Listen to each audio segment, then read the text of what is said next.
Subscribe कीजिए हमारे channel को और बेल आइकन को दबाइए हमारी लेटेस्ट वीडियो सबसे पहले देखने के लिए। जय माता दी। एक बार फिर आप सबका स्वागत है यात्रा 108 शक्तिपीठ की में। आज की वीडियो थोड़ी लंबी हो सकती है क्योंकि आज जिस शक्तिपीठ की हम बात करने जा रहे हैं वो स्थान अलग अलग पौराणिक कथाओं से संबंधित है। उस स्थान का नाम है नैमिषारण्य। नैमिषारण्य सनातन धर्म का एक प्रसिद्ध तीर्थ स्थान है। ये उत्तर प्रदेश में लखनऊ से लगभग 80 किलोमीटर दूर सीतापुर जिले में गोमती नदी के तट पर स्थित है। विष्णु पुराण के अनुसार एक बड़ा पवित्र स्थान है। ये नैमिषारण्य मार्कंडेय पुराण में अनेक बार इसका उल्लेख 88,000 ऋषियों की तपस्थली के रूप में आया है। ये वही स्थान है जहां 88,000 ऋषियों को वेद व्यास के शिष्य सूत ने महाभारत तथा पुराणों की कथा सुनाई थी। ये भी मान्यता है कि जब ब्रह्मा जी धरती पर मानव जीवन की सृष्टि करना चाहते थे तब उन्होंने उत्तरदायित्व इस धरती की प्रथम जुगल जोड़ी मनु व शत्रुपा को दिया। तदंतर मनु व शत्रुपा ने नैमिषारण्य में ही 23,000 वर्ष तक साधना की थी। नैमिषारण्य का प्राचीनतम उल्लेख वाल्मीकि रामायण के युद्ध कांड की पुष्पिका में भी प्राप्त होता है। पुष्पिका में उल्लेख है कि लव और कुश दोनों ने गोमती नदी के किनारे राम के अश्वमेध यज्ञ में 7 दिनों में वाल्मीकि रचित काव्य का गायन किया। नैमिष शब्द का अर्थ है सुदर्शन चक्र। भगवान विष्णु के सुदर्शन चक्र के बाहरी सतह है। कहा जाता है कि जिस स्थान पर सुदर्शन चक्र गिरा था उसे ही नैमिषारण्य कहा गया, जिसके चारों तरफ जंगल ही जंगल है। कहा यह भी जाता है कि जिस स्थान पर चक्र पृथ्वी से टकराया वहां पानी का झरना निकल आया। आदि शंकराचार्य ने संपूर्ण भारतवर्ष भ्रमण के समय नैमिषारण्य की भी यात्रा की। संत कवि सूरदास ने भी जहां निवास किया था। यही नहीं, तमिल के वैष्णव संतों के ग्रंथों में भी नैमिषारण्य का उल्लेख मिलता है। ऋषि शौनक के प्रतिनिधित्व में संतों की धर्म सभा में महाभारत भी सुनाई गई थी। नैमिषारण्य मंदिर में भगवान विष्णु के स्वयंभू आकृति है। ये कई क्षेत्रों में कई भक्तों को आकर्षित करता है। नैमिषारण्य का एक मुख्य आकर्षण मंदिर का तालाब है। जब आप कल्याणी या मंदिर के तालाब को देखोगे तो आप आम तौर पर एक वर्ग का आकार दिखाई देगा। दिलचस्प बात यह है कि नैमिषारण्य में चंद्रकुंड का आकार गोल है। नैमिषारण्य इस मायने में अद्वितीय है कि भुवनेश्वर के अलावा एकमात्र स्थान है। दावा करते हैं कि सभी तीर्थ स्थानों में सबसे पहला और सबसे पवित्र होने के नाते अगर कोई यहाँ 12 साल तक तपस्या करता है तो वह सीधे ब्रह्मलोक जाता है। यात्रा पर जाने वालों के लिए नैमिषारण्य सभी महत्वपूर्ण स्थानों पर जाने के समान है। नैमिषारण्य की महिमा का उल्लेख करता हुआ एक श्लोक है। प्रथम नैमिष पुण्य चक्र तीर्थी च पुष्करम अन्यशा च तीर्थाना संख्या नास्ति महितले।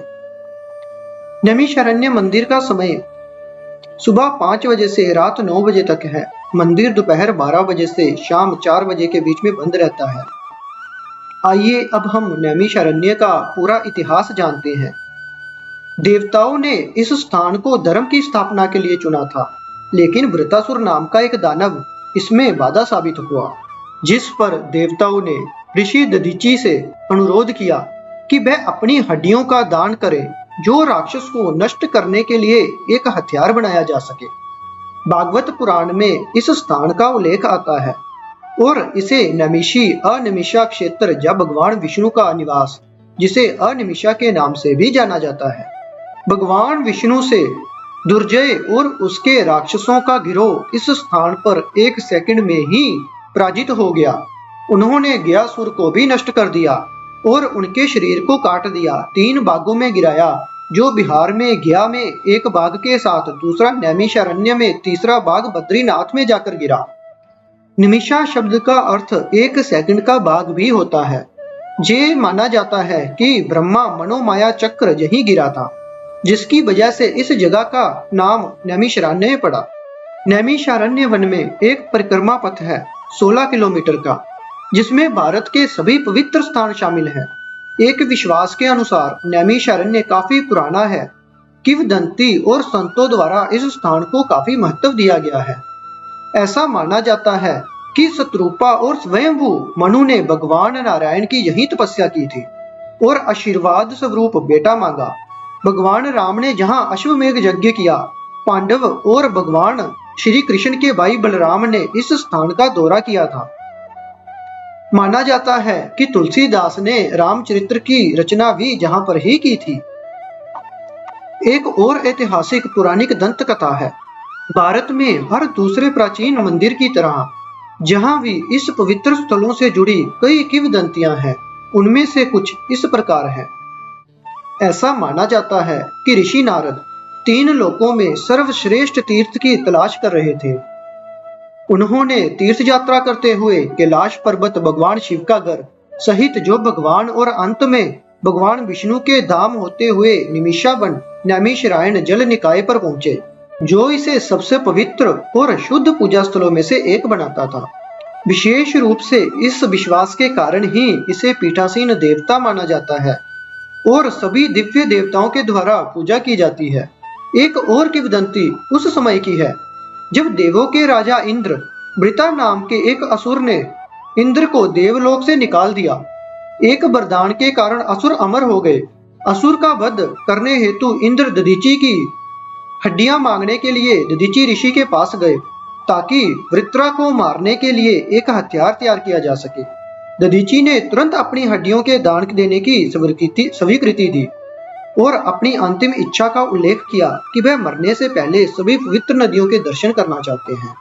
उसकी इच्छा पूरी करने के लिए और असुर का वध करने में समय बर्बाद ना हो, इसलिए इंद्र ने जल देवता को निर्देश दिए और कहा नैमिषारण्य में पवित्र नदियों में आकर अपना स्थान ले और भारत की समस्त पवित्र नदियों के स्नान को इस नदी के स्नान के समान ही महत्व दिया जाए। एक किंवदंती में इस तथ्य का भी उल्लेख मिलता है कि एक बार जब ऋषि तपस्या करने के निश्चय कर रहे थे, तब भगवान ब्रह्मा ने ध्रुवाघास से एक अंगूठी निकाली और ऋषियों को सलाह दी उस स्थान पर तपस्या करें जहां अंगूठी गिरे। नैमिषारण्य में वह अंगूठी गिर गई और यहीं पर ऋषियों ने तपस्या की और भगवान विष्णु उनकी प्रार्थना से प्रसन्न होकर इसी स्थान पर प्रकट हुए। नैमिषारण्य का धार्मिक महत्व भी बहुत है। वैसे नैमिषारण्य कोई हाल ही में विकसित तीर्थ स्थल नहीं, ये प्राचीन स्थल हमेशा से ही ऋषियों, विद्वानों और अन्य वक्तों के लिए प्रमुख आकर्षण का केंद्र रहा है। इस स्थान का उल्लेख ऋग्वेद में भी पाया गया है। ऋग्वेद में उल्लेख होने से महाभारत में इसका उल्लेख में से एक महान तीर्थ के रूप में भी किया गया है और ये अति प्रतिष्ठित तीर्थ स्थान है। वाल्मीकि की रामायण और बाद में प्राचीन संस्कृत कवि कालिदास द्वारा किया गया महाकाव्य रघुवंशम लिखा गया था, उसमें भी नैमिषारण्य का उल्लेख किया गया है। ये आध्यात्मिक केंद्र के साथ साथ एक ध्यान का केंद्र भी है। लोग नैमिषारण्य नदी के पवित्र जल में स्नान करने के लिए बड़ी दूर दूर से आते हैं। नैमिषारण्य मंदिर सीतापुर जंक्शन और खैराबाद के बीच में स्थित है। सीतापुर से मात्र 32 किलोमीटर और संडीला रेलवे स्टेशन से 42 किलोमीटर पर स्थित है। लखनऊ से यह मंदिर उत्तर की ओर 45 मील की दूरी पर स्थित है। नैमिषारण्य नदी के तट पर विराजमान है गोमती, जो भारत की सबसे पवित्र नदियों में से एक है। इस पवित्र मंदिर के परिसर के अंदर पवित्र कुआं, जिसे चक्रकुंड का नाम दिया गया है।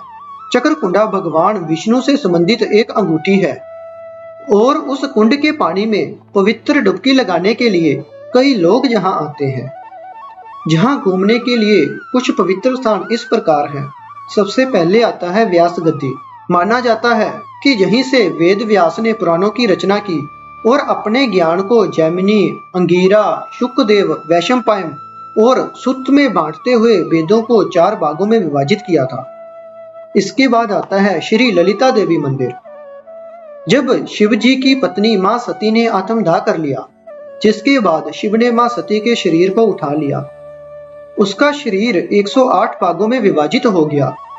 जिन जगह पर शरीर के भाग गिरे उनमें से हृदय इस स्थान पर नैमिषारण्य में गिरा था और यह स्थान ललिता देवी मंदिर के रूप में भारत में 108 शक्तिपीठों में से एक माना जाता है। इसके बाद आता है दशमेध घाट। भगवान राम ने अश्वमेध यज्ञ इस स्थान से ही प्रारंभ किया था और यहाँ पर एक प्राचीन मंदिर है जिसमें भगवान राम, लक्ष्मण और सीता की मूर्ति स्थापित है। जहाँ स्वयंभू मनु और शत्रुपा ने 23,000 वर्षों तक भगवान नारायण को उनके पुत्र के रूप में जन्म लेने के लिए वरदान प्राप्त किया था। सुत गद्दी, वेद व्यास के शिष्य सुत मुनि ने इस स्थान पर 88,000 ऋषियों के साथ प्रवचन किया था। हनुमान गद्दी और पांडव किला, ये वह स्थान है जहां हनुमान ने अहिरावण का वध कर राम और लक्ष्मण को मुक्त किया और दक्षिण की यात्रा की, और पांडवों ने जिस स्थान पर तपस्या की थी वह स्थान पांडव किला के नाम से जाना जाता है। इसके बाद आता है बालाजी मंदिर। जैसा कि नाम से ही पता चलता है कि यह मंदिर भगवान वेंकटेश्वर को समर्पित है और आंध्र प्रदेश से कई श्रद्धालु यहाँ पर दर्शन करने आते हैं। मंदिर अपने परिसर के भीतर तीर्थ यात्रियों के लिए आवास की सुविधा भी प्रदान करता है। जो जहाँ रात को रुकना चाहते हैं वो इस सुविधा का लाभ अवश्य उठा सकते हैं। अंत में हम जानते हैं नैमिषारण्य में कैसे पहुंचे। सड़क मार्ग से लखनऊ के नेटवर्क से अच्छी तरह से जुड़ा हुआ है। दिल्ली जैसे प्रमुख शहरों से जाने वाली सड़कें मुंबई, आगरा, कानपुर और इलाहाबाद नियमित बस सुविधाएं उपलब्ध कराई जाती हैं जो नैमिषारण्य आसानी से पहुंचती हैं। लखनऊ से आपको जहां तक जाने वाली कैब भी किराए पर मिल जाएगी। ट्रेन से बलरामपुर से सीतापुर के लिए नियमित ट्रेनें चलती हैं और कानपुर से नैमिषारण्य, लखनऊ से सीतापुर तक यात्री ट्रेनों में यात्रा करते हुए और फिर बाद में नैमिषारण्य तक बस ले सकते हैं। जानकारी अच्छी लगी हो तो वीडियो को लाइक करें और चैनल को सब्सक्राइब करें। जय माता दी।